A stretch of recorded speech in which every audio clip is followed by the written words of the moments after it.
नमस्कार मित्रों, आप सुन रहे हैं एकादशोपनिषद प्रसाद, जहां उपनिषदों का गूढ़ ज्ञान विनम्रता और आत्मचिंतन के साथ हमारे अंतःकरण तक पहुंचता है।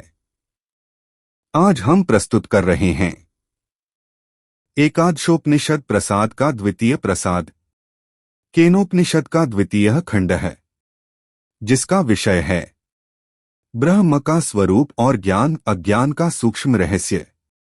यह खंड एक गहन प्रश्न उठाता है, क्या ब्रह्म को जाना जा सकता है? और यदि कोई यह कहे कि उसने ब्रह्मा को पूरी तरह जान लिया है, तो क्या वह वास्तव में जानकार है या अज्ञानी? केनोपनिषद हमें चेताता है, ब्रह्म असीम है, वाणी और विचार की सीमाओं से परे है। जो यह मान ले कि वह उसे पूरी तरह जान गया है, वह अहंकार के अंधकार में खड़ा है। आज के इस प्रसंग में हम समझेंगे कि सच्चा ज्ञान अपने न जानने की विनम्र स्वीकृति से जन्म लेता है और कैसे आत्मज्ञान ही अमरत्व और मोक्ष का एकमात्र द्वार है। तो आइए अहंकार को विराम देकर विनम्रता के प्रकाश में केनोपनिषद के इस द्वितीय खंड का रसास्वादन करें।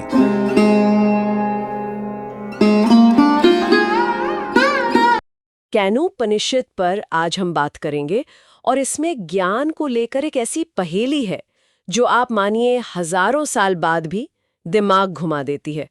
पहेली ये है, क्या परम सत्य यानी ब्रह्म को जानना मुमकिन है? और अगर हाँ, तो उपनिषद क्यों कहता है कि जानने का दावा करते ही आप अज्ञानी बन जाते हैं? ये सवाल ही अपने आप में एक पूरा दर्शन है। और मजे की बात यह है कि इसका जवाब हाँ या नहीं में नहीं है, बल्कि एक बिल्कुल अलग डायमेंशन में है। हमारे पास जो स्रोत हैं वो केनोपनिषद के इसी हिस्से की गहराई में उतरते हैं जहां ज्ञान और अज्ञान के इस अजीब से रिश्ते की बात हुई है। तो आज का हमारा मिशन है इस विरोधाभास को समझना। यहाँ एक ऐसा आइडिया है जो पहली बार सुनने में उल्टा लगता है। बिल्कुल।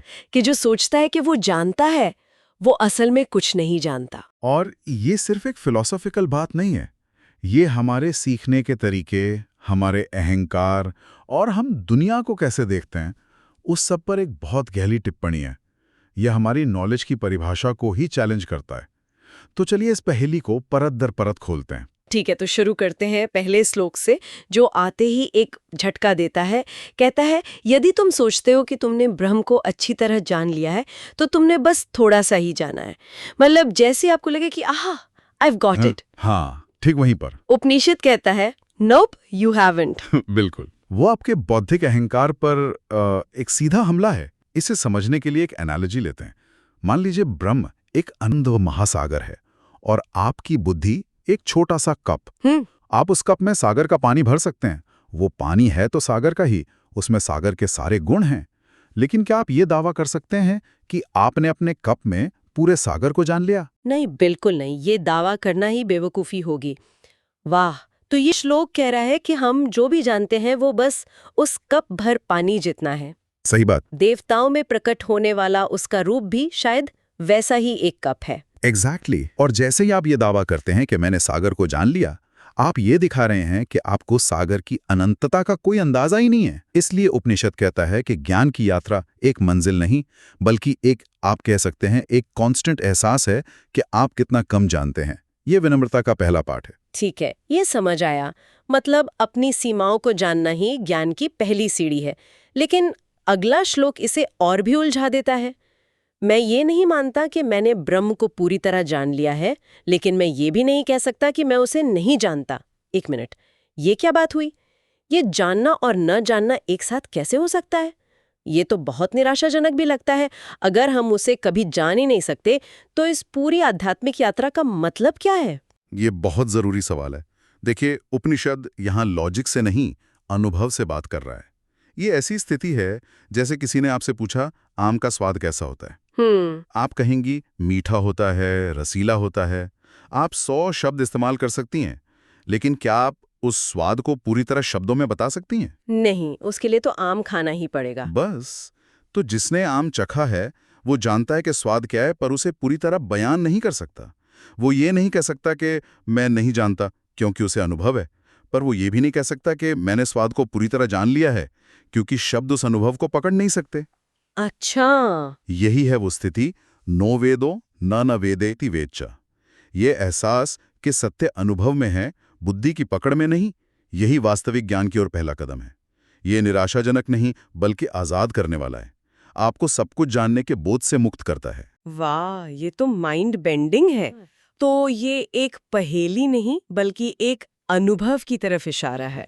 और फिर आता है तीसरा श्लोक, जो इस पूरी बात का पंच लाइन जैसा है। जिसके लिए वो अज्ञेय है, वही उसे जानता है। जिसके लिए वो ज्ञेय है, वो उसे नहीं जानता। तो मतलब बस ये मान लो कि मुझे नहीं पता, और अचानक आपको पता चल जाएगा। हाँ, एक तरह से यही बात है। जो ज्ञानी होने का दावा करता है, जो सोचता है कि उसने भ्रम को अपनी छोटी सी बुद्धि के डिब्बे में बंद कर लिया है, वो असल में अज्ञान में है।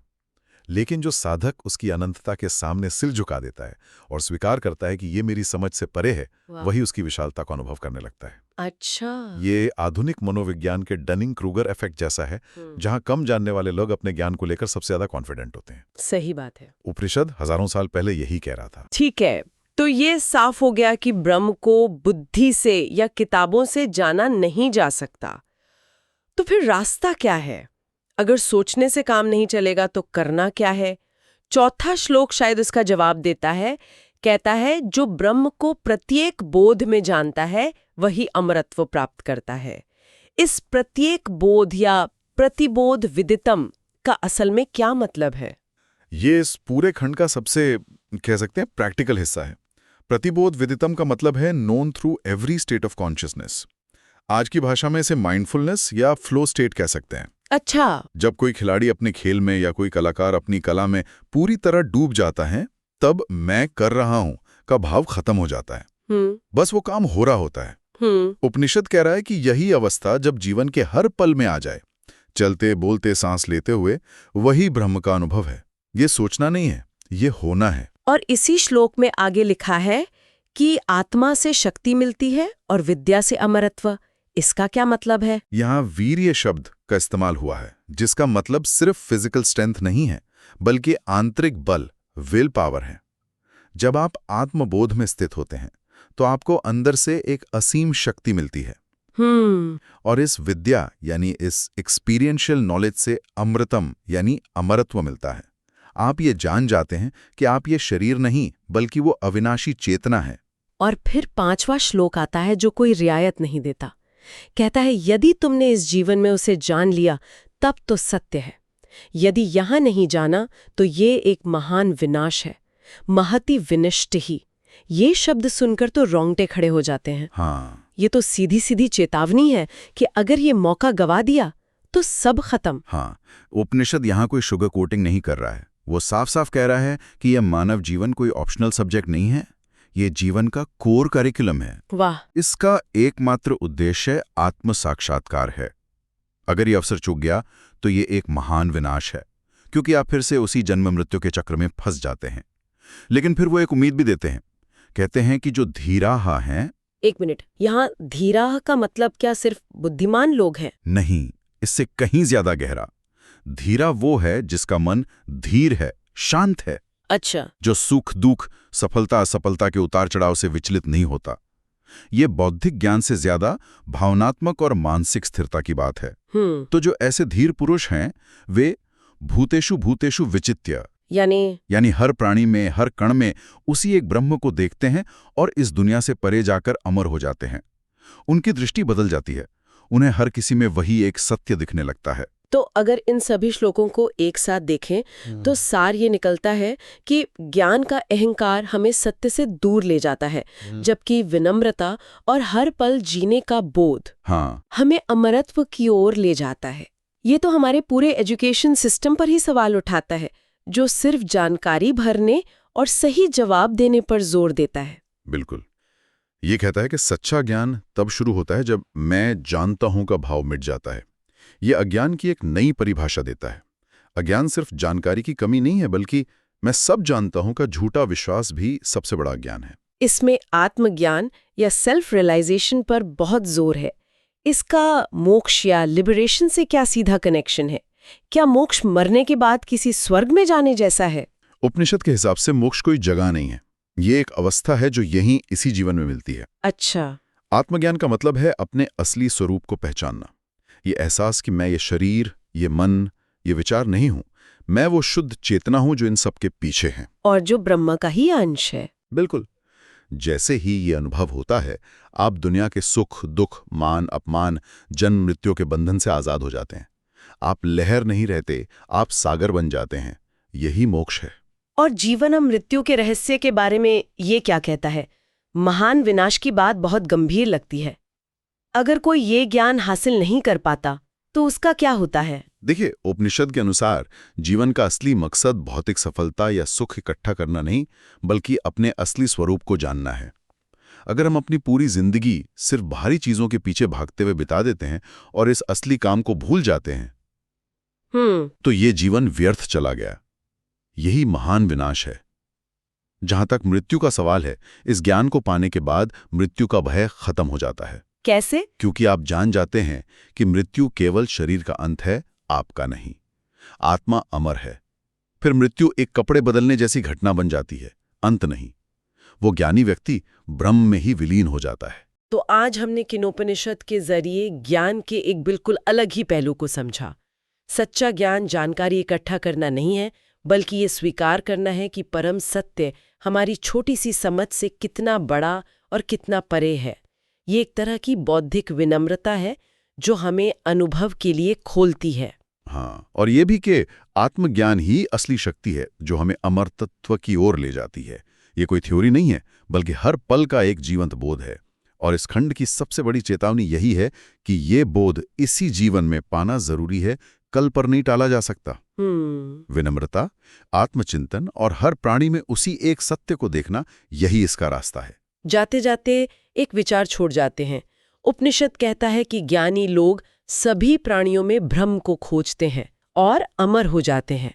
अगर अमरता का रास्ता दूसरों में ईश्वर को देखने से मिलता है, तो हमारे रोजमर्रा के व्यवहार में, हमारे रिश्तों में क्या बदलाव आ सकता है? अगर हम कल से हर उस व्यक्ति में जो हमें पसंद है और जो नहीं भी है, उसी एक परम सत्य को देखने की एक सचेत कोशिश करें।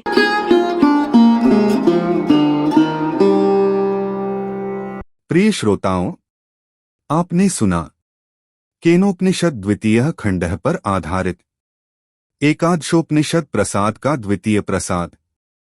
इस खंड का संदेश अत्यंत सूक्ष्म और गहरा है। ब्रह्मा को जानने का दावा ही अज्ञान है, और यह जान लेना कि ब्रह्म अज्ञेय है, वही सच्चे ज्ञान की शुरुआत है। जब साधक यह स्वीकार करता है कि ब्रह्मा सीमित बुद्धि की पकड़ में नहीं, तभी उसके भीतर आत्मसाक्षात्कार की भूमि तैयार होती है। केनोपनिषद हमें सिखाता है, ज्ञान का मार्ग अहंकार से नहीं, विनम्रता से होकर जाता है, और आत्मा को जान लेना ही जन्म मृत्यु के चक्र से परे अमरत्व की ओर ले जाता है। अगली कड़ी में हम इस ज्ञान यात्रा को और गहराई देंगे, जहां ब्रह्म का अनुभव शब्दों से आगे निकलकर अनुभूति बन जाता है। मैं हूं रमेश चौहान, आपसे विदा लेता हूं इस भाव के साथ कि आपका न जानना आपको परम सत्य के और निकट ले जाए। शांतिः शांतिः शांतिः।